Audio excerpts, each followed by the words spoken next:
দিল্লিতে ১৫ কেজি সোনা উদ্ধার, আন্তর্জাতিক পাচার চক্রের বড় পর্দাফাঁস।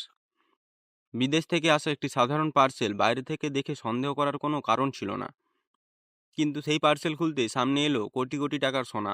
কিভাবে ধরা পড়লো এই আন্তর্জাতিক পাচার চক্র, জানুন আজকের এই বিশেষ প্রতিবেদনে। নমস্কার, শ্যাডো বাংলা নিউজের পক্ষ থেকে আপনাদের সবাইকে স্বাগতম। রাজধানী দিল্লিতে বড়সড় সাফল্য পেল ডিরেক্টরেট অফ রেভিনিউ ইন্টেলিজেন্স সংস্থার অধিকারীরা একটি আন্তর্দেশীয় সোনা পাচার চক্রের পর্দাফাঁস করে প্রায় ১৫ কেজি বিদেশি সোনা উদ্ধার করেছেন। উদ্ধার হওয়া সোনার আনুমানিক বাজার মূল্য ২১.৪০ কোটি টাকা। তদন্তকারীরা জানিয়েছেন, থাইল্যান্ড থেকে দিল্লির কুরিয়ার টার্মিনালে একটি আন্তর্জাতিক পার্সেল আসে। কাগজপত্রে সেটিকে ওয়ান গিয়ার বা ব্যবহৃত যন্ত্রাংশ হিসেবে ঘোষণা করা হয়েছিল, কিন্তু সন্দেহ হওয়ায় পার্সেলটি বিস্তারিত পরীক্ষা করা হয়। তখনই যন্ত্রাংশের ভিতরে অত্যন্ত কৌশলে লুকিয়ে রাখা সোনার চাকতি উদ্ধার হয়। এরপর ওই পার্সেলের নির্ধারিত প্রাপক এবং তদন্তে উঠে আসা মূল সন্দেহভাজনের বাড়িতে একযোগে তল্লাশি চালানো হয়। সেখানে আরও সোনা উদ্ধার হয়।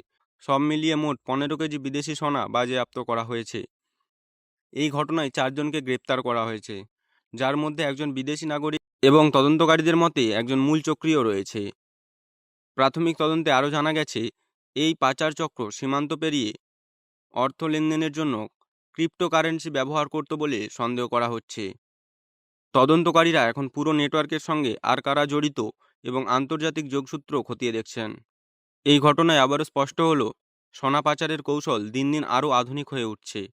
তবে তদন্তকারী সংস্থার তৎপরতায় বড় ধরনের একটি চক্রের পর্দাফাঁস হয়েছে।